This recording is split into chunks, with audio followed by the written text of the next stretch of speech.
Once again, he shamelessly played the victim, rehashing the same old lies. And I will say to this House what I said in response.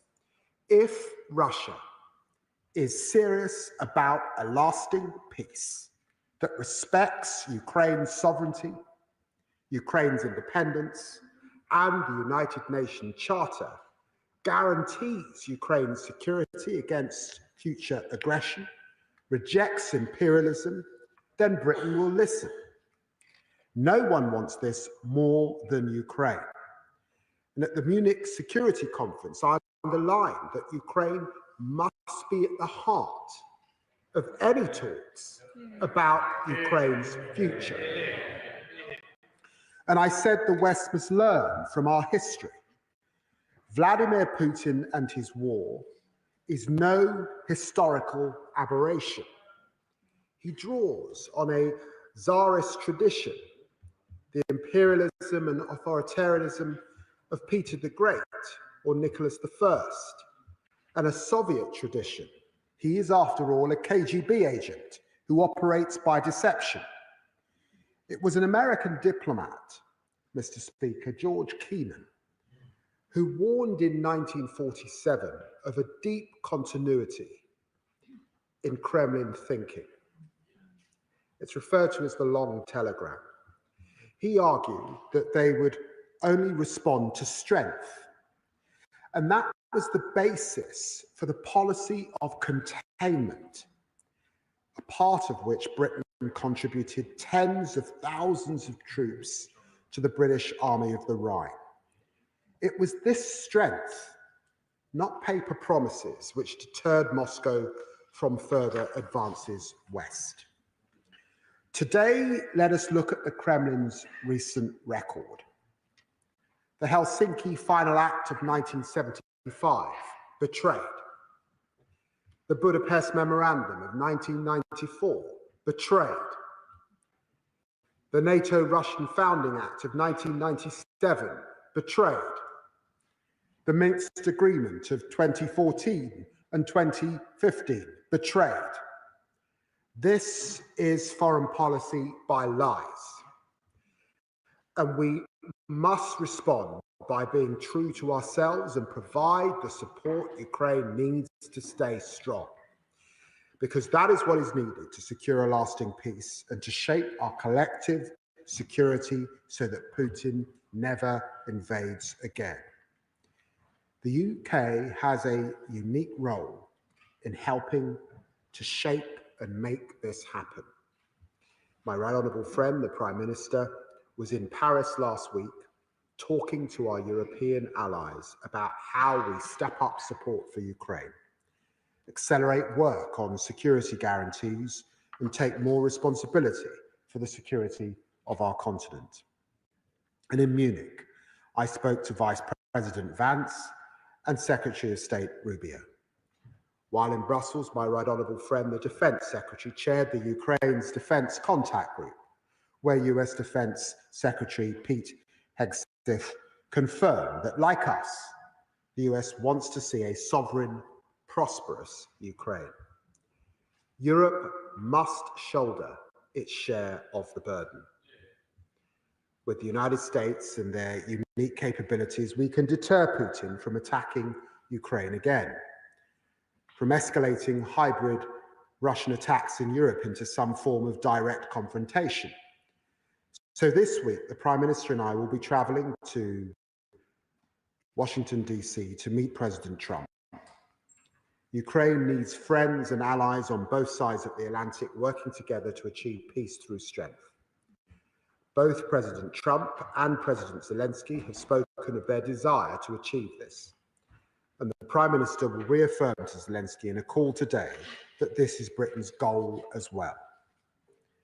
This must include European countries investing more in our own defence and capabilities. Already, the UK has stepped up and sped up military assistance. We've committed £3 billion in military aid a year, every year, for as long as it takes. And over the next 2 years, we will provide an additional £2.26 billion earmarked for military spending via our share of the 50 billion G7 loan backed by frozen Russian assets. In addition, as the Prime Minister has made clear, we know our Kremlin history, which is why we're ready to contribute to future security guarantees for Ukraine in the context of a US backstop, including by putting our own troops on the ground if necessary. That would not be an easy decision. Anyone in this House who has taken responsibility for the lives of British servicemen and women can attest to that. Yet I know the whole House recognises that Ukraine's security is our security. Yeah. The UK also continues to set the pace on ratcheting up the economic pressure on the Kremlin. Together with our international partners, we have already denied Russia access to $400 billion. Their war economy is increasingly unsustainable. Inflation is 9.9% and rising. That's just the official figure, of course.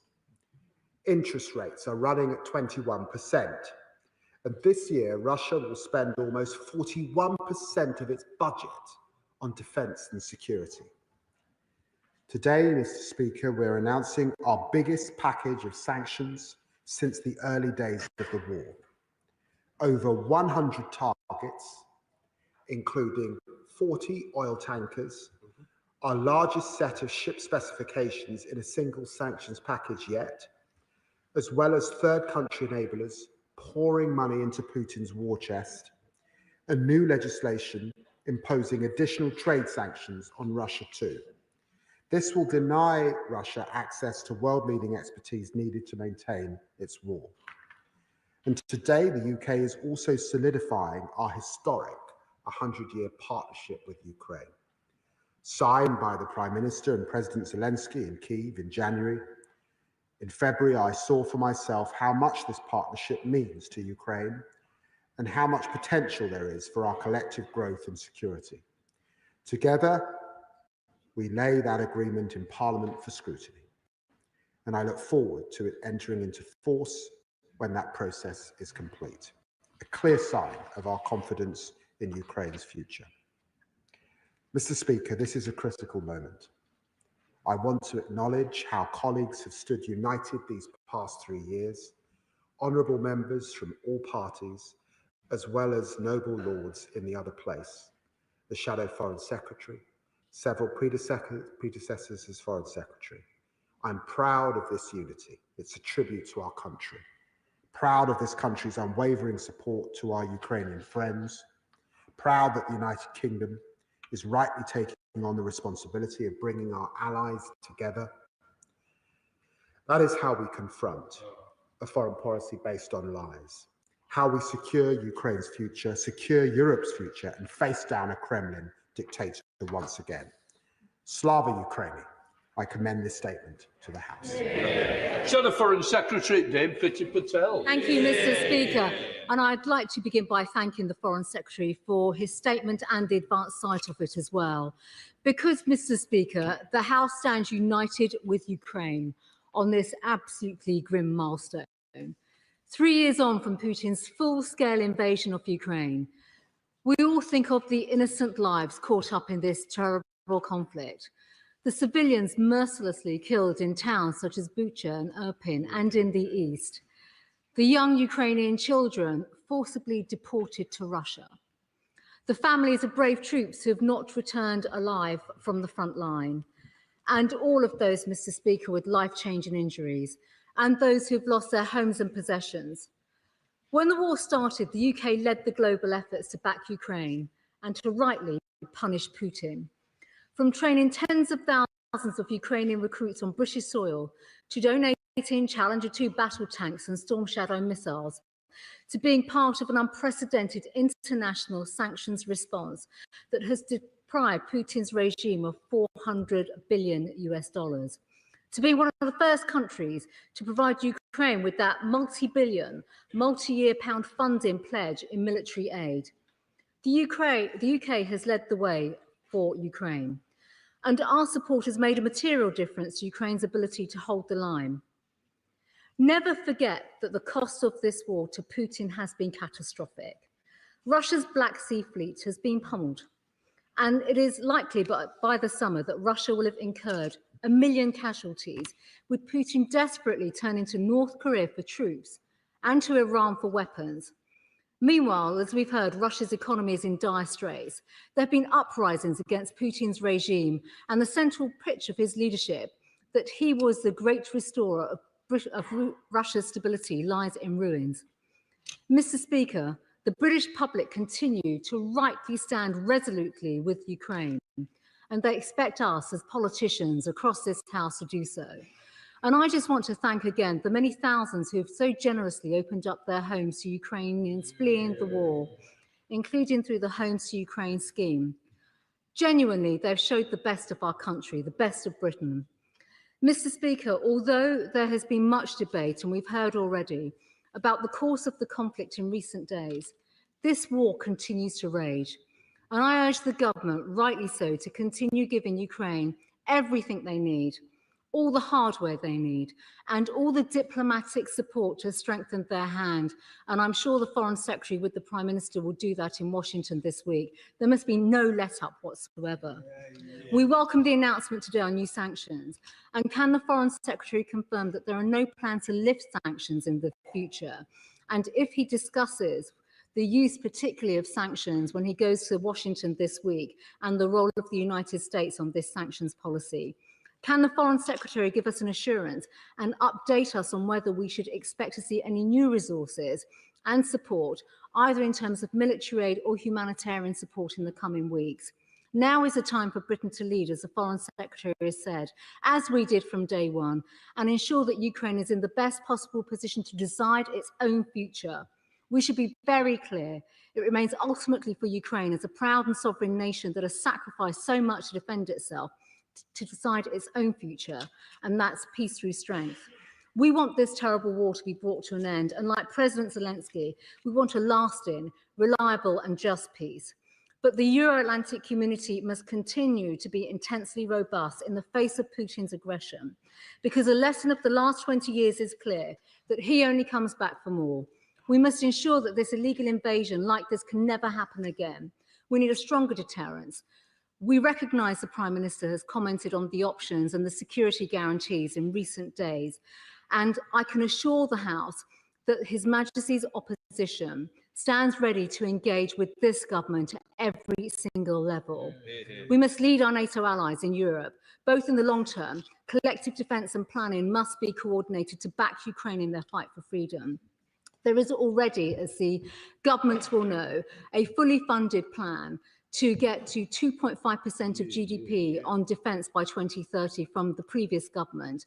And I would strongly urge this government to at least look at a minimum plan to match that commitment, and we will work with them in terms of how that is delivered, to set a new benchmark for other NATO countries to follow, and to fire up everything that we can on defence production. The US also knows that the UK has an influential role in NATO, and I'm sure the Foreign Secretary will be discussing that this week. I would also just like to say that in light of this target for 2.5%, it's not a goal in itself, it's an important step on that journey to increase the strength of our defence spending. And given the threats our nation faces, I would urge the government, and in fact the Foreign Secretary, because this is within his purview and his department, to review and repurpose some of the 0.5% currently spent on ODA to further our national defence and safety and security. Finally, the moral and economic case for mobilising sovereign assets of Russia to support Ukraine is very clear. The Foreign Secretary has spoken about this already. I would urge the government to do more. Mr. Speaker, we stand united as one house. Slava Ukraine. Foreign Secretary. Well, Mr. Speaker, I'm very grateful to the Right Honourable Lady for the unity she demonstrated once again in this chamber on this subject.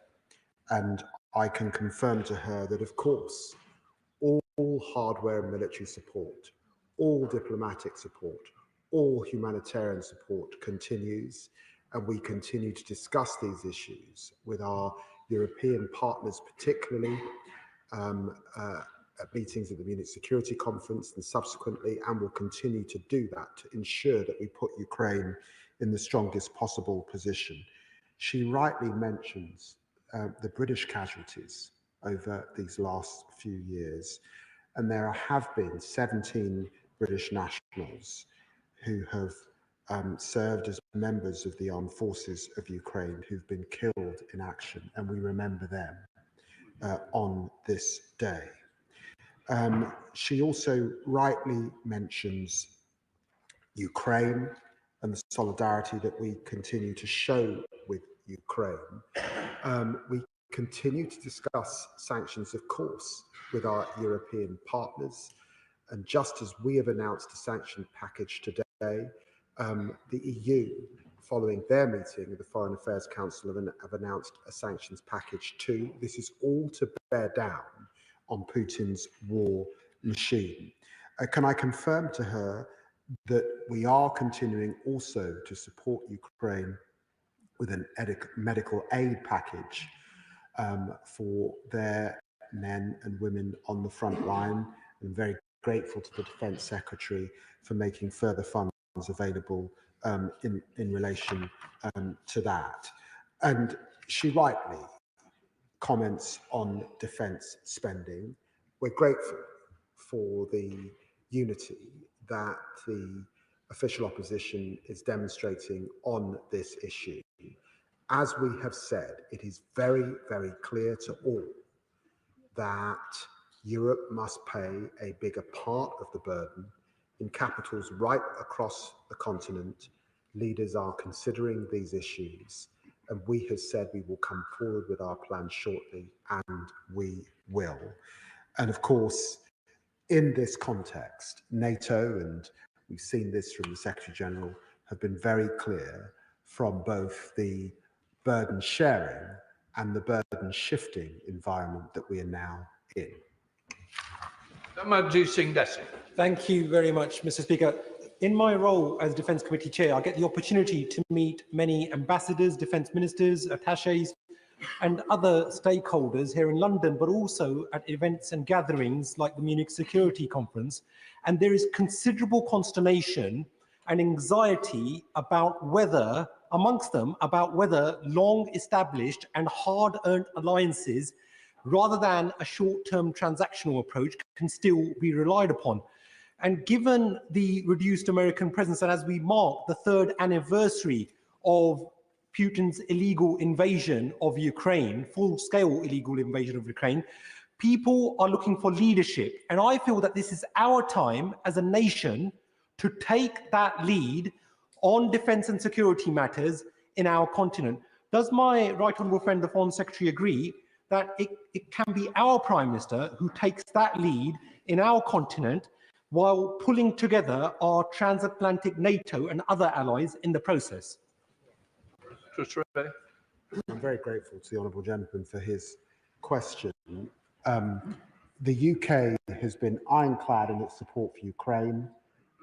We have been forward-leaning as Ukraine's primary friend in Europe and across the world under successive governments. It is also the case that we have a special relationship with the United States. It's a special relationship underpinned by a lot of military and defense capability and support over many, many years, and of course, a very close intelligence relationship. All of this we bring to bear in ensuring, of course, that we get a resolution to this terrible conflict, but the resolution that means that we have an enduring peace where Ukraine is at the center of those discussions, and he should be absolutely sure that the UK intends to play its part, and it's why we will meet with Donald Trump this week, but also the Prime Minister has been at the centre of much shuttle diplomacy over this last period. Spokesperson comment. Thank you, Mr. Speaker, and I'd like to thank the Foreign Secretary for advance sight of his statement. Today marks 3 years since Putin launched his barbaric, full-scale invasion of Ukraine. Many people, including Putin, expected Russian tanks to capture Kyiv in days. Yet Putin failed to consider the resolve of the Ukrainian people. 3 years on, Ukrainians bravely continue the fight against Putin's imperialism in defence of their sovereignty. The UK and this House has stood together with Ukraine throughout these darkest hours. Across the country, people opened their homes to Ukrainian guests and demonstrated their opposition to Putin's war. We must continue to support Ukrainians living in the UK, including by providing urgent clarity on what permanent options to remain the government will introduce for them. The past week has, however, exposed the fragility of the West's support for Ukraine. In parroting the Kremlin's false claims that Ukraine started this war and that President Zelensky is a dictator, President Trump has shown that the US can't be trusted to support Ukraine's defence. That is why the UK, working with our continental allies, must step up to lead in Europe. This must include the UK committing to spend 2.5% of GDP on defence as soon as possible, and all parties working together to build a consensus on reaching 3%. The Liberal Democrats support the government's suggestion that British troops could join a reassurance mission in Ukraine if a just settlement is reached. This would depend on parliamentary approval for such military deployment. We also support the government's announcement today of new sanctions targeting Russian kleptocrats. I urge the Foreign Secretary to add the pro-Russian founder of Georgia Dream, Bidzina Ivanishvili, to that list. The government should also now move to seize the frozen Russian assets totalling £40 billion across the UK and Europe and channel these funds into Ukraine's defence. As a start, can the Foreign Secretary update the House on what is delaying the release of the £2.5 billion that was promised to Ukraine from the sale of Chelsea Football Club? This week in Washington, the Prime Minister and Foreign Secretary must make clear that the UK will continue to stand side by side with Ukraine for as long as it takes to preserve Ukrainian sovereignty. Slava Ukraini. Foreign Secretary. I'm very grateful to the honourable gentleman, and can I say to him on his comments on President Trump that we share President Trump's desire to bring this barbaric war to an end. We know that Russia could do that by withdrawing its troops tomorrow, and President Trump agrees with us that it's important that Ukraine is at the table. And when I spoke to Secretary Rubio, he was absolutely clear that there can be no peace without Ukraine. In fact, he was also clear that because of the burden of UK and EU sanctions, there can not easily be a resolution to this conflict without Europe at the table as well. He asked about sanctions and designations. I think combined across both parties, we've now got more sanctions in relation to this crime, frankly, and this terrible conflict than any other in our parliamentary history.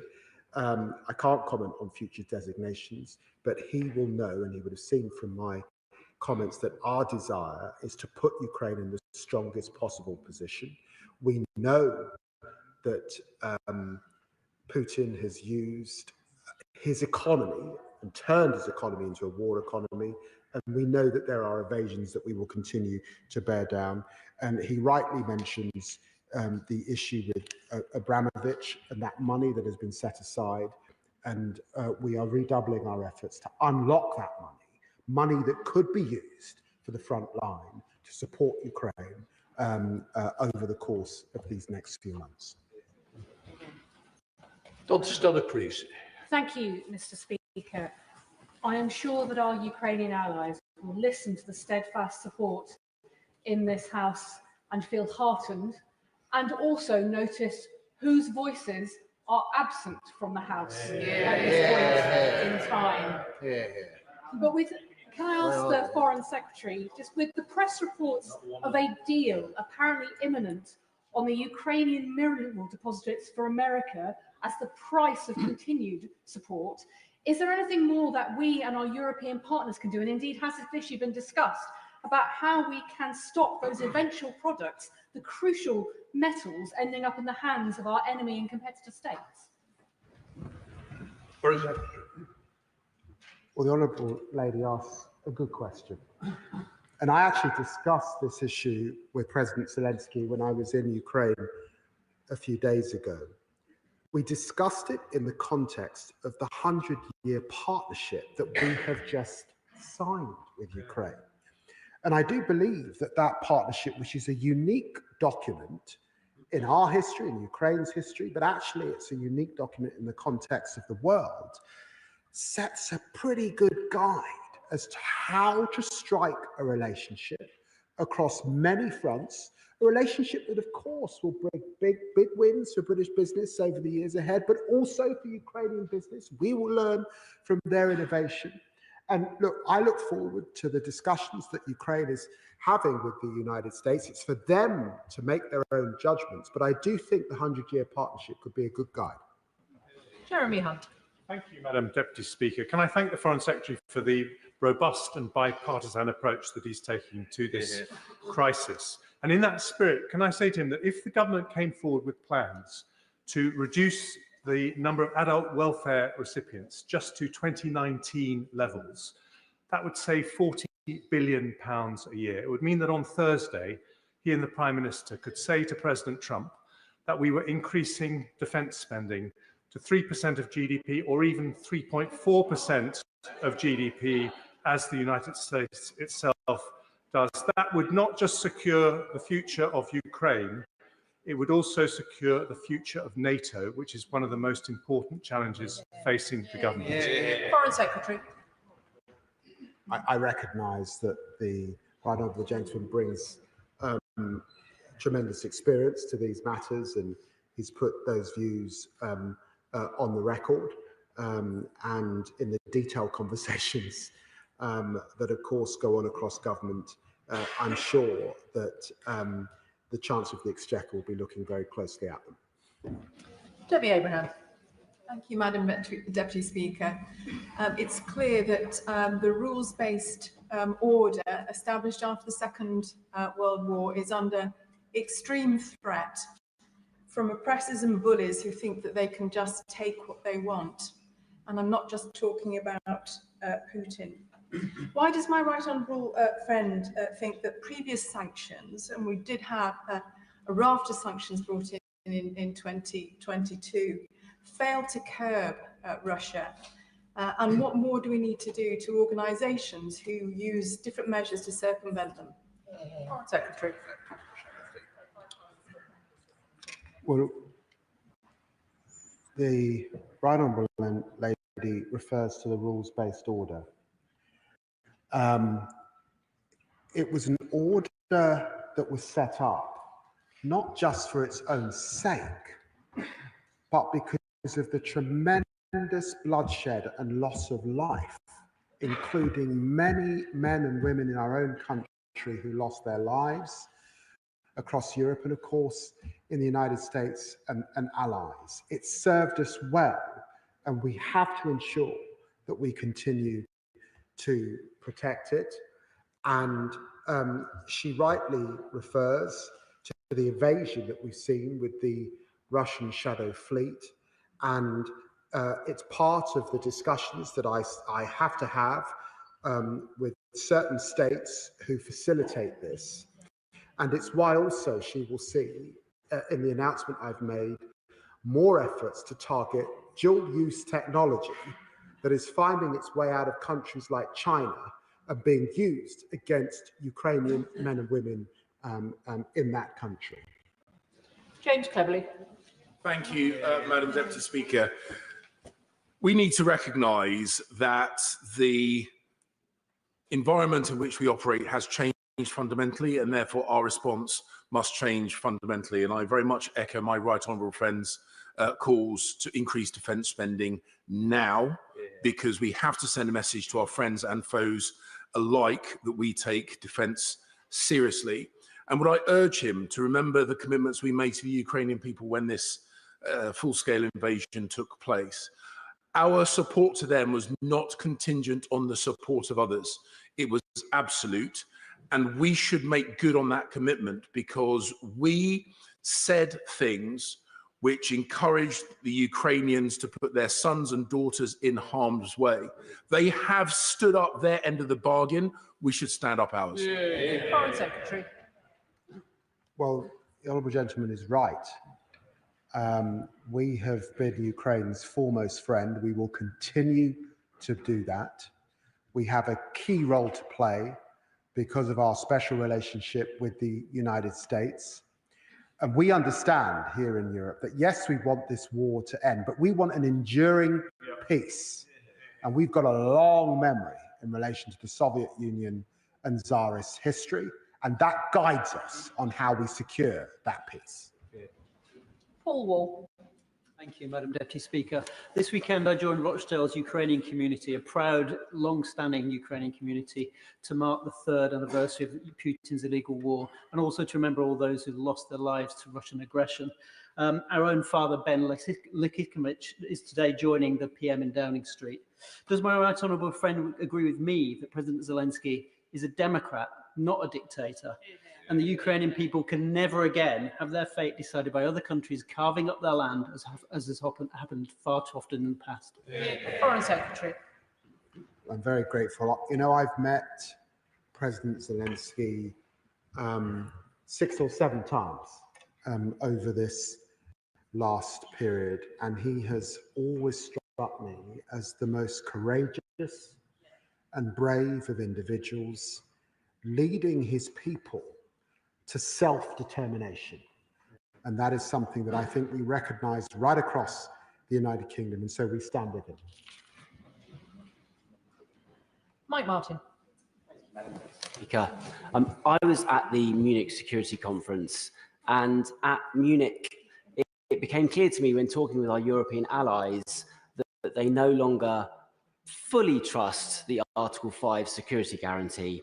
Put simply, they don't trust the Americans. Conversations naturally turned to what collective defence looks like in Europe without the Americans. And last night, Chancellor-elect Merz said that conversations are happening at the highest levels on precisely this. Will the Foreign Secretary comment on whether the UK is included in these conversations and what the content of them is? Foreign Secretary.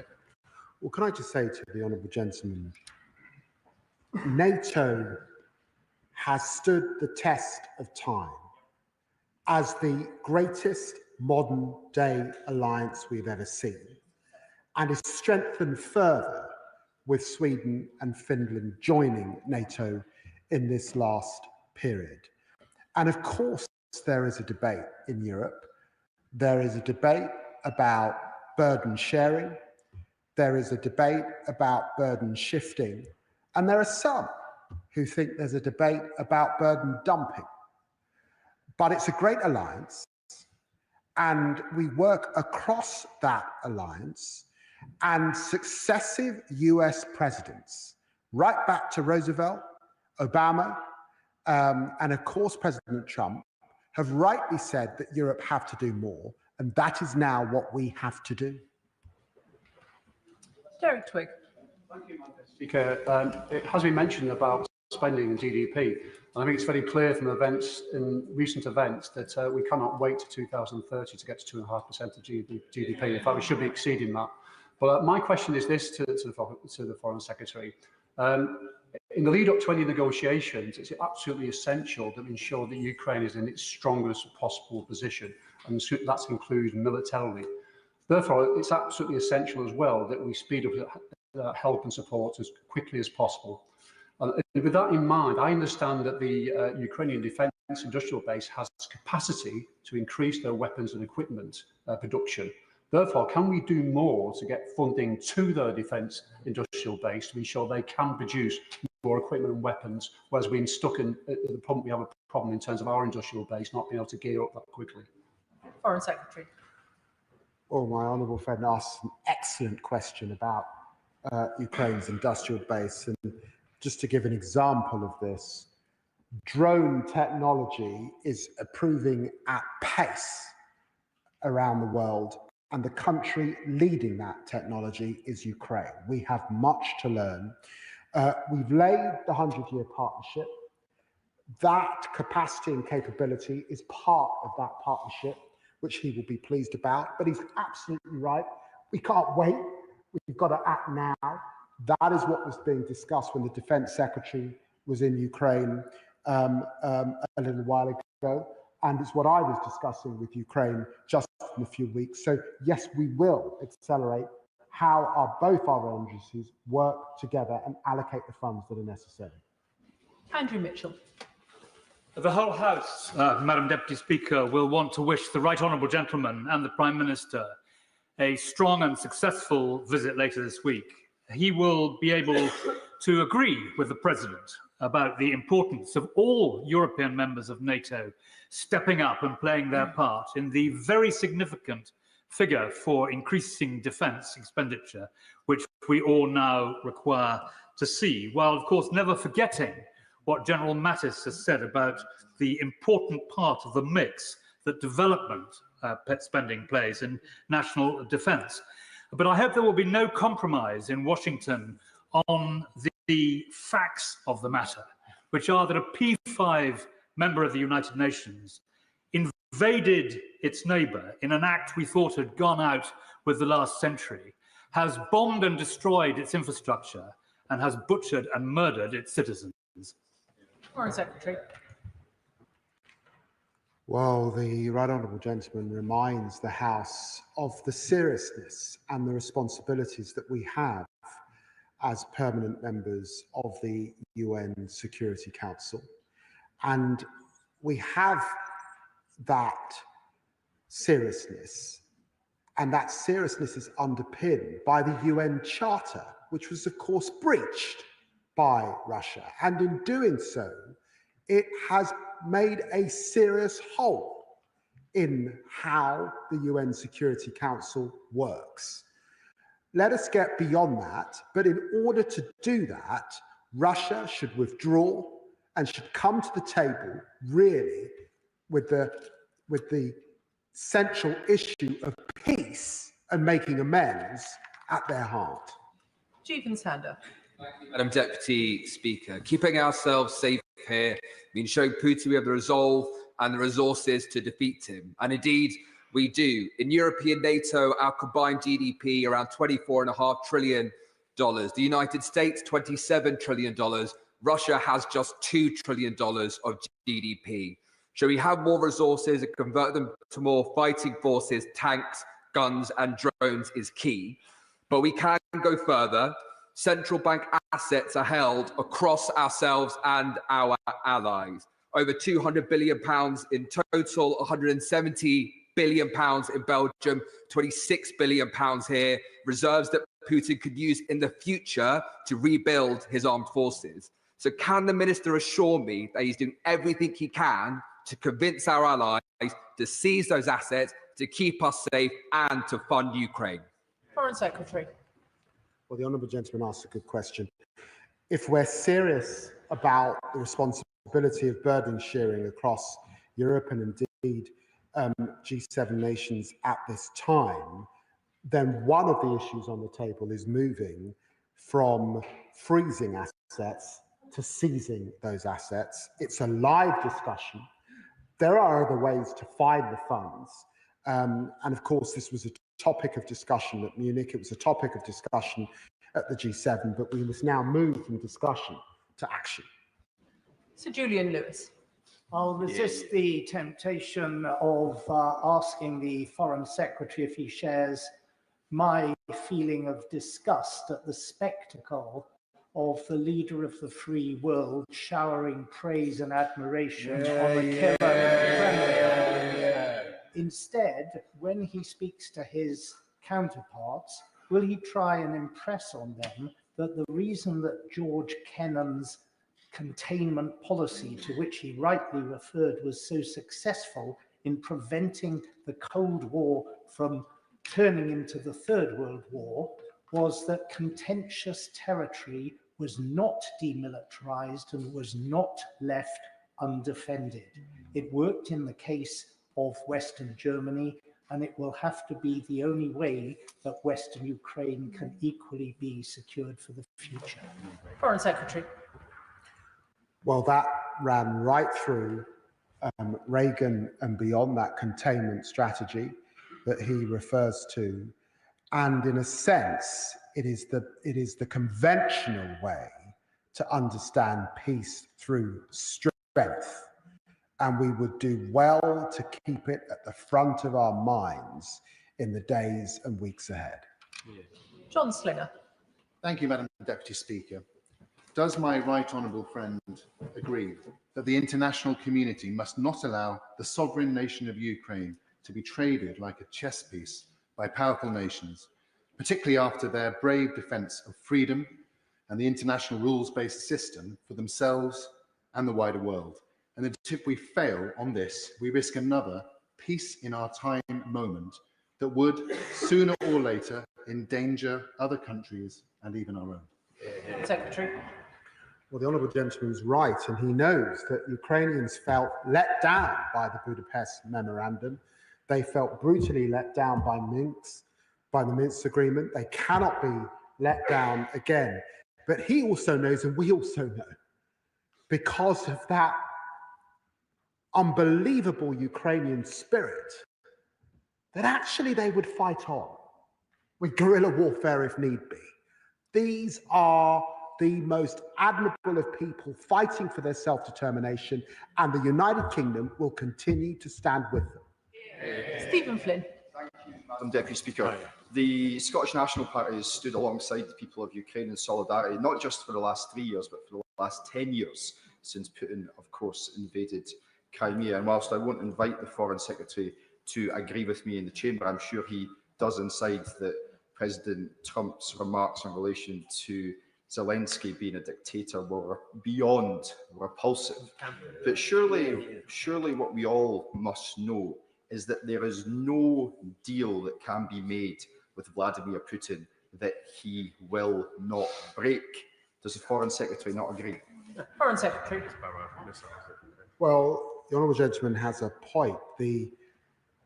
Russia and Putin have been clear on the terms, and the terms that they want for peace have often included the removal of 14 members of the 32 NATO members. That's unacceptable.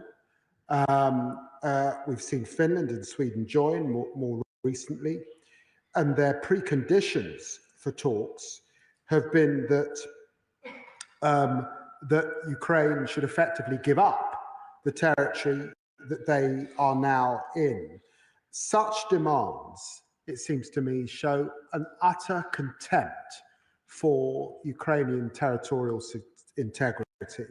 They're not serious about discussions until they reconsider the criteria that we heard once again from Lavrov last week. Tulip Siddiq. Madam Deputy Speaker, my constituent and her son moved to this country under the Homes for Ukraine scheme. My constituent has a very stable job here, and her son is doing A-levels at the best maths school in London. My constituent is very worried that her 18-month visa extension will expire in the middle of her son's A-level exams. So could I ask the Foreign Secretary, what conversations is his department having with the Home Office to ensure that young Ukrainians who moved here through no fault of their own do not disrupt their education and can build a life for themselves? Foreign Secretary. Well, I'm very grateful to the honourable lady, and it puts on record the tremendous support the British people have given to Ukrainian refugees. And it allows me to say that there is still a war. There is still need for those people to seek sanctuary in our country. It's my assessment that Putin is not showing a serious willingness to negotiate, and it may be that negotiations go on for some time. So I'd want to reassure her constituent, but of course we're in close dialogue with my friend, the Home Secretary. Sir Roger Gale. Thank you, Madam Deputy Speaker. Some of us are old enough to remember Hungary in 1956. Some of us are old enough to remember Czechoslovakia in 1968. None of us, Madam Deputy Speaker, want to see Ukraine sacrificed on the same altar of expediency. So when the Foreign Secretary and the Prime Minister go to Washington, they will know that they carry with them the good wishes of almost all of this House. Ukraine is not for sale, can never be for sale, and this is not a transaction. The United Kingdom will stand with Ukraine for as long as it takes. Foreign Secretary. I'm very grateful to the honourable gentleman for reminding us of history, and he will know that in the 20th century, to the east, it was only the Russo-Japanese War that stopped Russia's imperial ambitions. To the south, it was the Crimean War, and of course, to the west, it was that containment strategy to which I referred, and of course, NATO. This is the history that is our best advisor as we approach the matter of peace. Mark Sewards. Thank you, Madam Deputy Speaker. I start by commending the people of Ukraine for resisting the murderous dictator Vladimir Putin for as long as they have. They are heroes. Almost every member of this House knows that if we fold in our support of Ukraine now, if we give Russia what it wants now, then Vladimir Putin will only come back for more. Our national security is at stake. Does the Foreign Secretary agree that it is in everyone's interests, Britain's, Europe's, and America's, to ensure that any potential peace deal includes Ukraine at the table? Foreign Secretary. Nothing about Ukraine without Ukraine. That was heard loudly, of course, from President Zelensky, but all Europeans recognized it. And I'm pleased that Secretary of State Rubio, in my conversations with him, and indeed General Kellogg, have both underlined the importance of Ukraine being at that table. Andrew George. Thank you, Madam Deputy Speaker. I very warmly welcome the Secretary of State's statement here today. And that although he perhaps can't use the language I'm about to use, I hope that when the Prime Minister and he meet Putin's appeaser in the White House later this week, I hope that he will remind him that if we have a special relationship, he keeps referring to a special relationship, it has to be based on truth, on respect for democracy, on respect for justice and respect for international law. In the end, the United States is leader of the free world. President Trump has had an election in which I think 77 million people voted for him. He holds both seats, both houses on the Hill. And he's, of course, as you would expect, and indeed as my party were, buoyed up by that democratic mandate. And of course, we will have the conversations with him over the coming days on a range of issues. And friends agree and can sometimes disagree.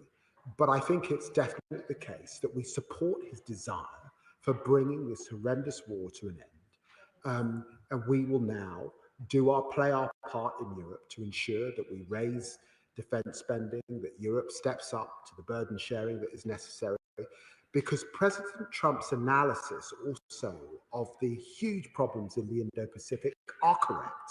And we must recognize that successive US presidents have been clear about their responsibilities in relation to the Indo-Pacific. Tim Rocker. Thank you, Madam Deputy Speaker. Despite the astonishing 10 days that we've had, and I think we should be under no illusions that they have been astonishing, there has been reassurance to be found in the steadfast commitment of the government to Ukraine and the leadership that it has been showing. The Foreign Secretary alluded earlier to Vladimir Putin's penchant for lying. He lied about the invasion, he lied about Ukraine's territorial integrity, he lied about the rules of war, and he has, of course, abducted thousands of Ukrainian children. Does my honourable friend agree with me that not only should Ukraine be at the centre of the negotiations, but that we should be clear-eyed about the character of the man that we are dealing with? Foreign Secretary. Well, I'm very grateful to the honourable gentleman for mentioning those children that have been abducted. On the last two occasions that I have been in Ukraine, I have met with those children. Children that were viciously taken from their homes, and there was an attempt effectively to brainwash them from their histories. And we are supporting organisations that seek to get those children back and reunite them with their families. And I have also launched a Children in Care initiative, and I was very pleased to be with Madam Zelensky when I was last in Ukraine, supporting again vulnerable children with their foster families. Dr. Andrew Murison. Deputy Speaker, does the Foreign Secretary agree with me that the 2.5% of GDP ship has now sailed, and that we and our allies have to find the resources to spend 3% within a recognisable time frame? And when he's in Washington this week, will he discuss with his interlocutors how the billions of pounds he proposes to give Mauritius for taking on the Chagos Islands could be better served by being devoted to building and re-equipping our armed forces? Foreign Secretary. 10 years ago, there were just 4 countries meeting the 2% commitment. Today, that has risen to 23. And of course, right across the alliance, countries are understanding that they have to do more. We will set out how we will do more very, very shortly.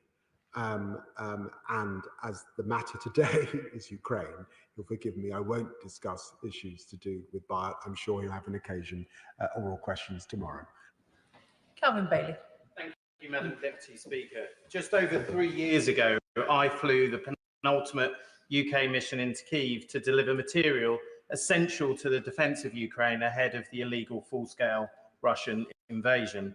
Since then, Ukraine has been defending European security, the UN Charter and liberal democracy against Putin's assault on these shared interests and, in the words of the Declaration of Independence, the inalienable rights of life, liberty and the pursuit of happiness.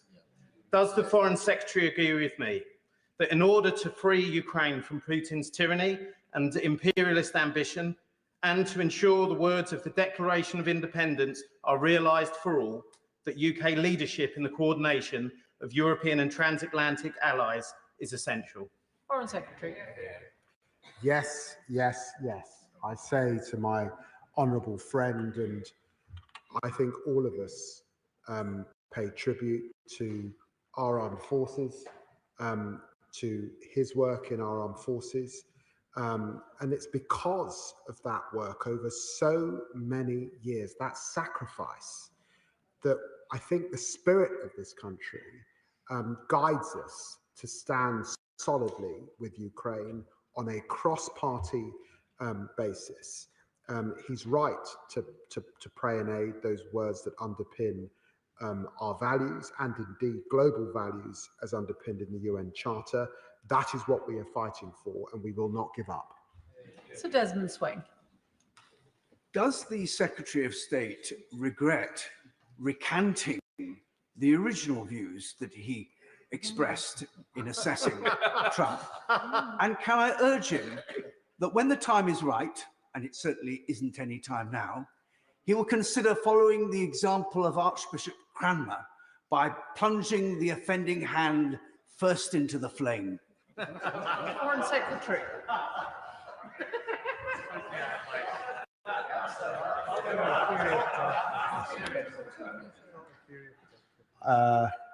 This is a serious debate and a serious discussion, and you know, I've said in a sense that's old news. There's so much news before us, and there's so much history to be forged. It requires diplomacy, it requires friendship, and it requires us understanding who the real threats are. And those real threats are those autocracies in the world that could do tremendous damage over the coming years, and I've always recognised that. Frank McNally. Thank you very much, Madam Deputy Speaker.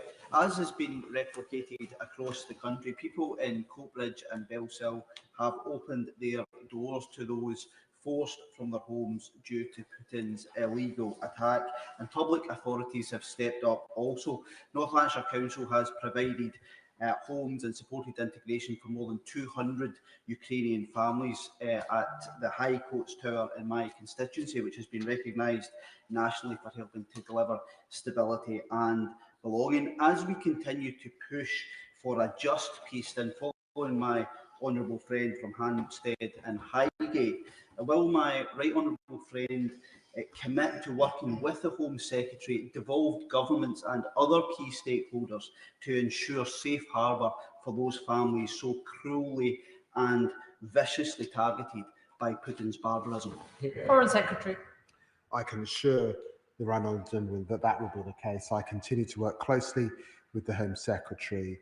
There has been a tremendous outreach and support across this country, and I recognise that and have seen it at work also in Scotland. Sammy Wilson. Thank you, Madam Deputy Speaker. And first of all, can I welcome the robust statement we've had from the Secretary of State today and the way in which he has stood by Ukraine and committed the UK to standing by Ukraine. And I hope that he conveys the same message to President Trump, that by giving in to Putin, we just don't just jeopardise peace in Ukraine, but across the whole of Europe. But what practical steps can he take, apart from the assurance he's given in the House today, to first of all ensure that Ukraine's interests are reflected in any negotiations? And secondly, given the stretched state of our own armed forces, what long-term security commitments can we give to Ukraine? Secretary. Oh, look, we have committed to $3 billion in support to Ukraine for as long as it lasts.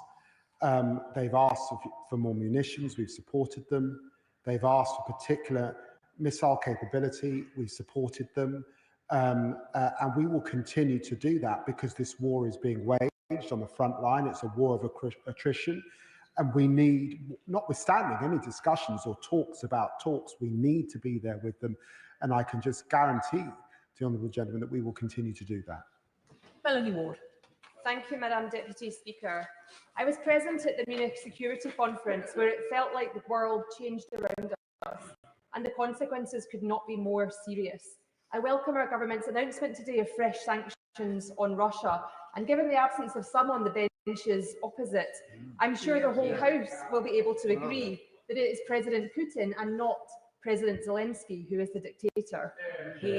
Does the Foreign Secretary agree with me that we are indeed in a once-in-a-generation moment and that the future of our own security here in the UK is bound up in Ukraine's security and in the need to do what it takes to face down the aggression of Putin's Russia?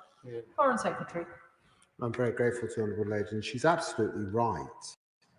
Because of the history of Russia and the former Soviet Union, we understand deeply that our own futures are bound up in Putin's ambitions.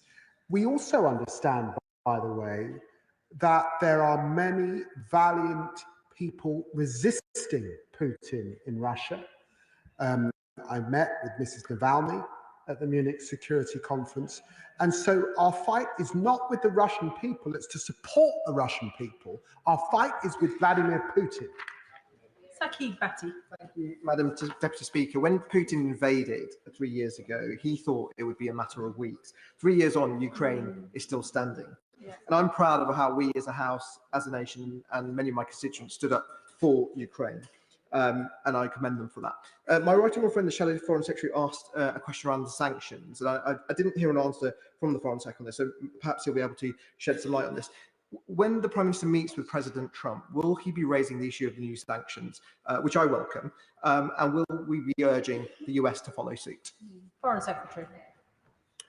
Well, we continue to discuss sanctions with all of our partners, and it was a topic that I discussed with G7 partners, and that included Secretary of State Rubio. We've imposed sanctions on over 2,100 individuals and entities. It's the most wide-ranging sanctions imposed on any major economy. And we believe that maximum pressure is required now at this time, and there have been indications from the United States that they would be willing to impose further sanctions on Russia. So, of course, that remains an issue under discussion. Thank you, Madam Deputy Speaker. Can I welcome the important statement from the Foreign Secretary today, and indeed the comments from the Shadow Foreign Secretary for this entire House should be united in our support for Ukraine. And as others have said, it is rather a shame that there is one party that has not shown up to this important statement. Ukrainians who have come to the UK since the war have made such an important contribution to our country. I met with Ola over the weekend, the Ukrainian Teessider, and she shared with me that many Ukrainians are facing great uncertainty. One of the reasons for that is because they are unable to access work and study because of the lack of Ukrainian GCSE. I wonder if the Foreign Secretary can discuss with DFE this issue to ensure that Ukrainians are able to access study and work. And if you will recognise at the dispatch box today the importance of that contribution that Ukrainians have made to our country. Well, I'm very grateful to the honourable gentleman. Of course, Ukrainians have been making a contribution across Europe and in our country for long before this war began. There has been a history between us and Ukrainians.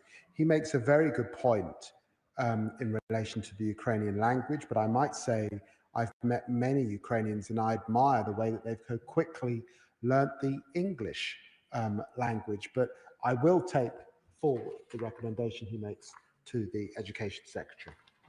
Ben Lake. Can I join others in commending the Ukrainian people for their bravery in the face of Russian aggression and indeed the government's steadfast support for the nation's sovereignty. The Foreign Secretary made reference in his statement to the need for European nations to contribute more to future security guarantees for the Ukrainian people. And can I ask him if he envisions that more bilateral and multilateral agreements between European allies might play a part in that endeavour, much in the vein of the Lancaster House treaties or indeed more latterly the Trinity House agreement? Well, he's right. As the UK, we have sought to forge strong relationships with key partners across Europe. We look forward, once the new government is formed in Germany, to signing a new treaty with our German friends, to updating Lancaster House. So he's right that bilaterally this is very important. I believe that NATO is the central underpinning of European security, but we do need to work together across Europe to increase our industrial defence capability, and we do need to find more funds to increase our defence spending right across the European family, and that is something that I think you'll hear more about in the coming weeks and months. Jonathan Brash. Thank you, Deputy Speaker. The Foreign Secretary was absolutely right to say that if Russia is serious about a lasting peace, that it must respect Ukraine's sovereignty. But given that they have shown absolutely no signs of doing so, will he reiterate that we will stand shoulder to shoulder with Ukraine no matter what, and further reiterate, even for the members who have not chosen to be with us here today, that this country does not appease fascists, it opposes them. The honourable gentleman is absolutely right, and that is why, since February 2022, the United Kingdom's total military, economic and humanitarian support for Ukraine amounts to 12.8 billion. That is our commitment to Ukraine so far, and that commitment will continue. Monica Harding. Thank you, Madam Deputy Speaker. I am very proud that in my constituency of Eastern Walton, over 600 Ukrainians have been hosted through the Homes for Ukraine programme. And 3 years on, my constituents stand with Ukraine. They know that Ukraine has protected Europe's front line for 3 years. They know that if Ukraine's fight is one that affects us all, and if Ukraine loses, Europe loses. And they know that Ukrainians are fighting for the values of our forebears, the British values of democracy and freedom. And so will the Foreign Secretary commit to stand by Ukraine, steadfast, even when others do not? And will he ensure that he points out in his meetings in Washington tomorrow the folly and the danger of the US administration's new approach to Russia? Well, I'm very grateful to the honourable lady. And let me just say that the UK, of course, supports the US-led efforts to get a lasting peace in Ukraine that deters Russia from future aggression and ensures that Ukraine is at the table as we negotiate that peace. That is the issue that we will be discussing with President Trump, just as President Macron is discussing that issue today. I'm quite sure that our assessment that Putin isn't ready, really, to negotiate on proper terms stand, but I admire the efforts to bring that about.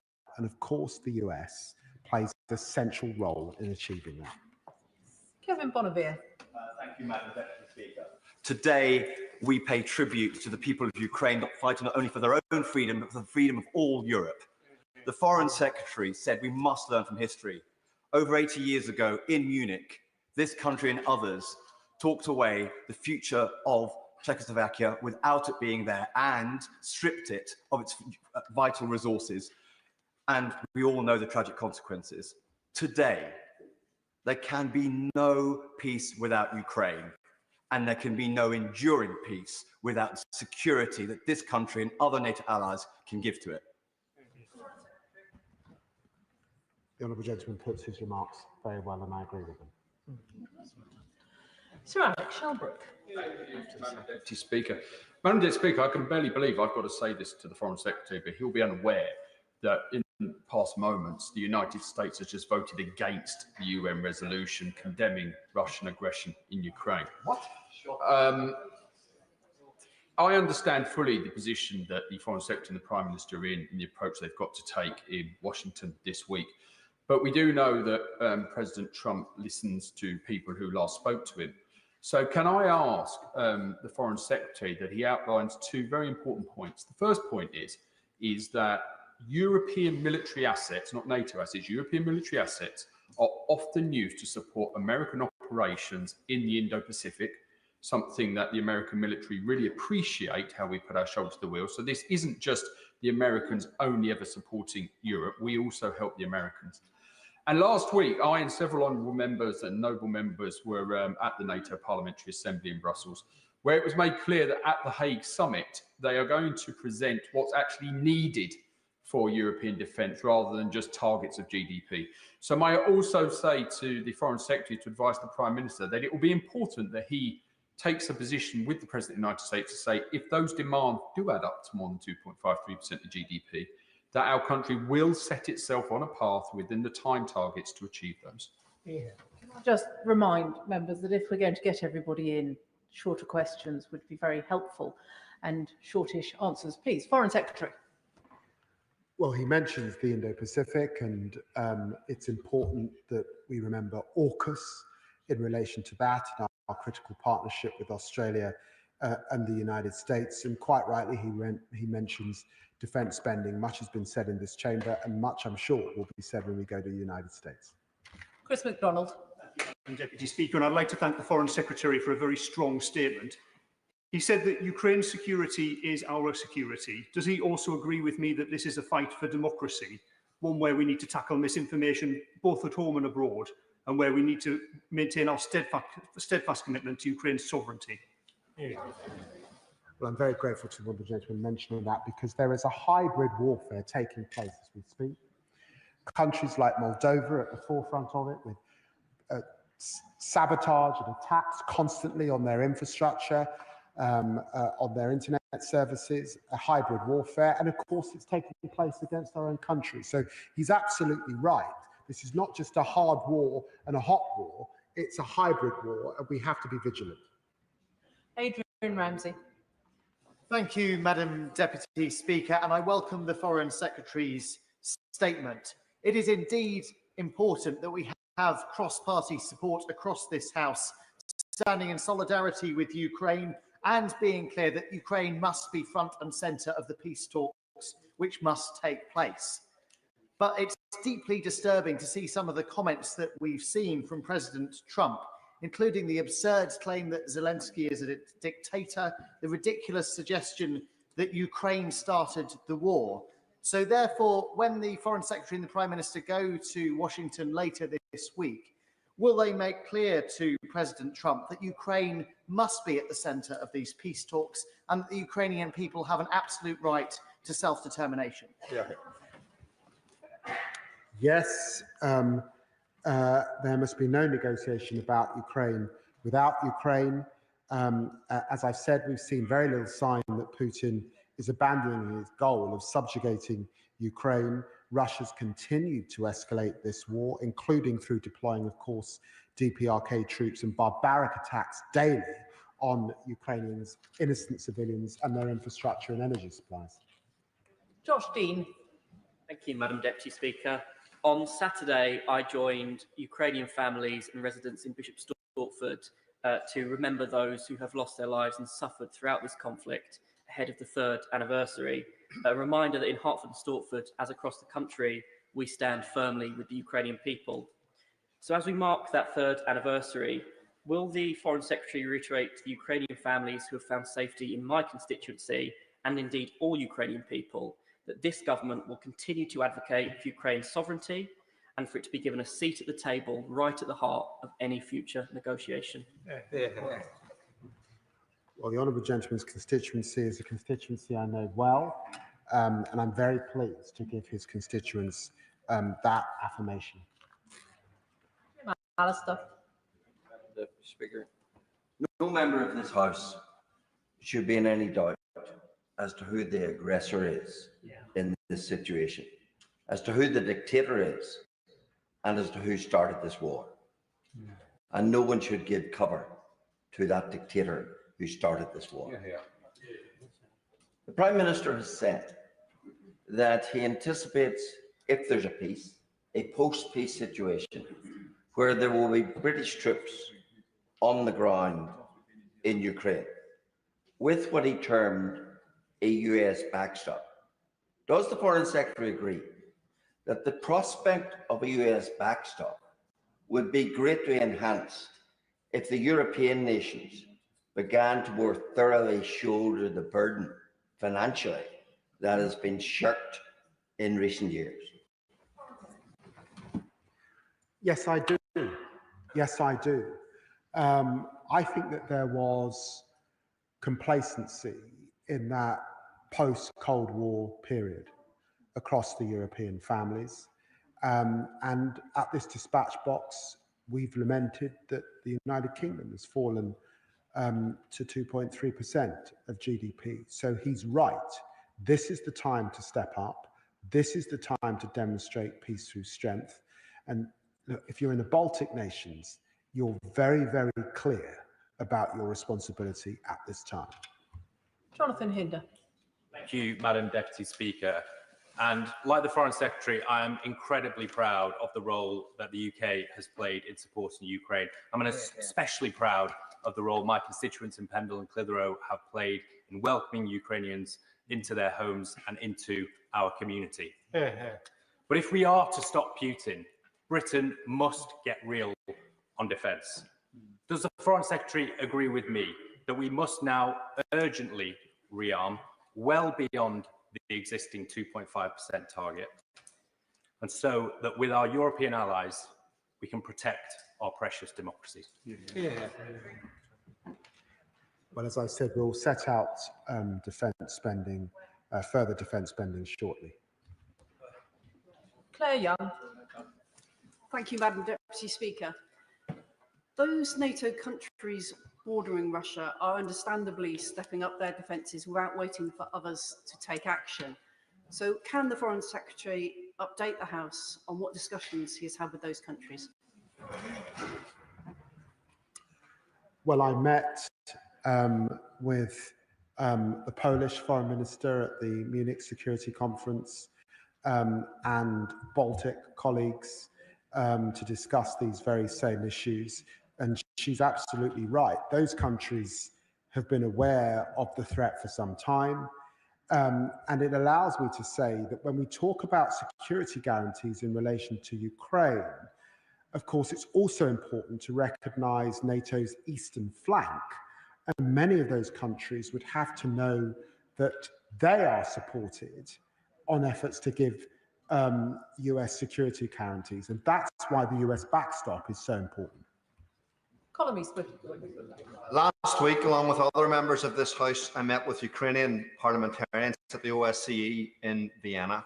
The opposition MPs from Ukraine made it very clear from their perspective that they do not support Donald Trump's call for an election in Ukraine while they're defending against Russian aggression. Will the Foreign Secretary, in his conversations with the US administration this week, make it very clear there's only one dictator in this conflict, and his name is Vladimir Putin? Yes, of course. Chris Law.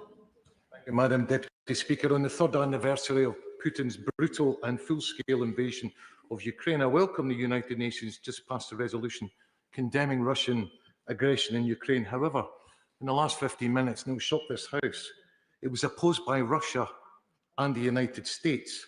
And it's quoted in the press. This isn't an appeasement by Trump. It's a direct stab in the back. Will the Foreign Secretary condemn what's happened just now in the United Nations with the United States joining Russia in not standing up for the resolution condemning Russian aggression in Ukraine? Well, we're proud to have co-sponsored the General Assembly resolution proposed by Ukraine in support of a just and lasting peace in Ukraine, in line with the UN Charter. The UN proposed it, voted for it, and we will stand forever with Ukraine. Andrew Lewin. Thank you, Madam Deputy Speaker. Yesterday, Ukrainians in Welling Hatfield came together in sombre recognition of the 3rd anniversary of the Russian invasion. I want to pay tribute to them for their bravery, resilience, and how they are going about rebuilding their lives as valued members of our community. But, Madam Deputy Speaker, I also said to them that in this House I would speak the truth and stand up for those people as best I could.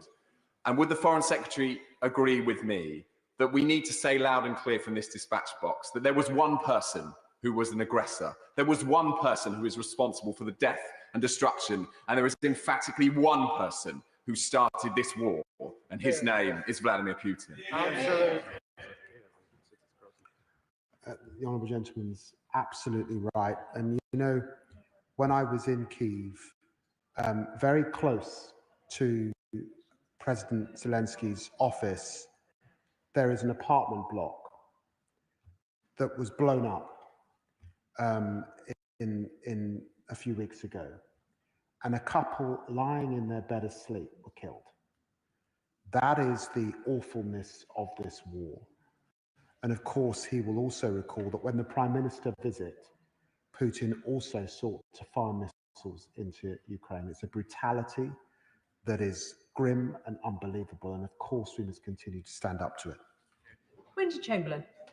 Madam Deputy Speaker, in an early response to the Right Honourable Member for Aberdeen South, the Foreign Secretary said that Russia does not respect the territorial integrity of Ukraine. But I want to bring him to his comments in his statement from the Ukraine Defence Contact Group. Given the news that we've just heard in relation to the UN resolution, when the US Defence Secretary Pete Hegseth says that the US wants to see a sovereign, prosperous Ukraine, how confident is the Foreign Secretary that the US is also going to respect the territorial integrity of Ukraine?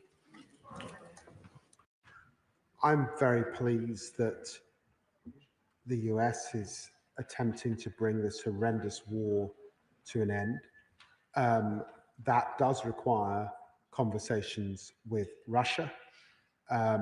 I think they're hard conversations, and I'm not sure the Russians are ready to properly negotiate, but I admire the attempt to try, and it's important that Ukraine is at the table. It's important that Europe steps up with the burden sharing and increases its defence, and those are the issues that we'll be discussing with President Trump in the coming days. Paul Davis. Thank you, Madam Deputy Speaker. Online propaganda from the Kremlin has become a disturbing reality. Social media, especially on platforms like Facebook and X, have been flooded with the claim that Ukraine is solely responsible for the war. It's extraordinary. May I ask the Secretary of State what measures are being taken to combat the propaganda being spread by governments that blame the Ukrainian people for the conflict? Well, these are important issues, and I know that they're issues that preoccupy my honourable friends in the Department for Culture, Media and Support and my honourable friend in the Department for DCIT, and they are looking further at these issues and what more we can do. Robin Swan. Thank you very much, Madam Deputy Speaker. The Prime Minister has said this morning that Russia doesn't hold all the cards, and I welcome the Foreign Secretary's announcement of the further sanctions that are being brought in. But can I ask him to assure this House that he will work on all international and national levels to ensure that President Putin doesn't get a new hand that actually allows him at an international level to proceed with bluff and bluster and bullying that actually brings the Ukrainian people to their knees, which we haven't seen to date, and that this House and this government will stand resolutely with the people of Ukraine. Well, the honourable gentleman's right. It's why I met with G7 foreign ministers and we were able to issue a joint statement on Ukraine 10 days ago. It's why I discussed this issue at the G20 in South Africa last week. And I'm proud of the work of our diplomats in the UN General Assembly today, where we have seen many countries come together in support of Ukraine and that resolution that had to be passed. Helen Maguire. Thank you, Madam Deputy Speaker. Today of all days, we must remember that over 1 million have been killed or wounded in Ukraine since the illegal invasion. Now, I just came from talking to a group of Ukrainian individuals who support Ukrainian veterans. They welcome the medical expertise that the UK has provided the Ukrainian military hospitals. However, there are also thousands of civilian casualties, and they're asking if the UK can also provide medical expertise in the civilian hospitals. Will the Minister look into whether the UK can provide this support as well? Well, I'm very pleased of the decisions that have been made by myself and the Defence Secretary to support Ukrainian armed forces at this time with medical support. I am happy to look at the issues facing civilians. These are issues that, of course, we discuss in a pan-European context, but she's right to raise these very same issues. Seamus Logan. Madam Deputy Speaker, it is surely right that it cannot be left to those who have obviously no real care or concern for Europe's well-being to have the sole voice in negotiating the future of Ukraine and, by extension, the future of Europe. So will the Foreign Secretary, in his discussions with President Trump, convey that Ukraine must be present at the table when these negotiations are taking place? And will he also convey the disgust of this House that the USA voted along with North Korea and Russia against Ukrainians' resolution at the UN today? Well, we've been really clear, nothing about Ukraine without Ukraine. Ukraine must have a seat at the table. It is their destiny that is in the mix in any discussions taking place. Jim Shannon. Thank you, Madam Deputy. So can I very much welcome the Secretary of State's strong words, commitment and strength and fortitude that he has shown today. Whilst I will always welcome the end to war, what I am unable to forget is the mass murder of the Ukrainian civilians and prisoners of war by the Russian armed forces during the fight for an occupation of the city of Bucha, three days after the invasion started. Just to remind the House, girls as young as 8 and women as old as 80 were raped. 3 Baptist pastors of churches were murdered. 9 children were murdered under the age of 18. They were all put into a basement, Madam Deputy Speaker, and then they were poured in with petrol and they were burnt alive. So what I want and what the people that I represent want to see is to ensure that any deal includes accountability for those who committed these dreadful, dreadful war crimes and so many others that are still unknown.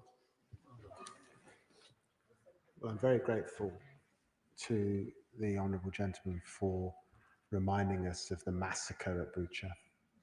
It was a privilege that I had to visit Bucha and to spend time with the community there, to spend time with families and victims, loved ones.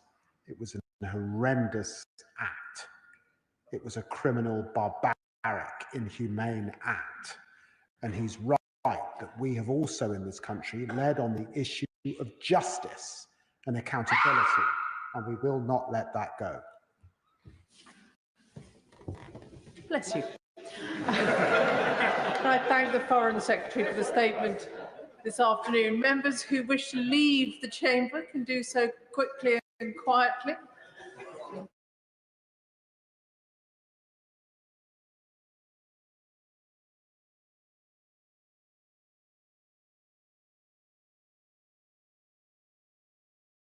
Brings us to the second statement this afternoon. Breakfast Club early adopters. Secretary of State for Education, Bridget Phillipson.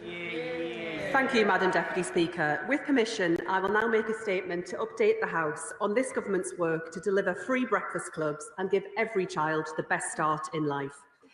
This is a government that acts on its principles, that delivers on its promises, that drives the change this country needs. Change that is felt in our villages, towns and cities. Change that will help families with the cost of living. Change that lifts the life chances of children across our country. Because, Madam Deputy Speaker,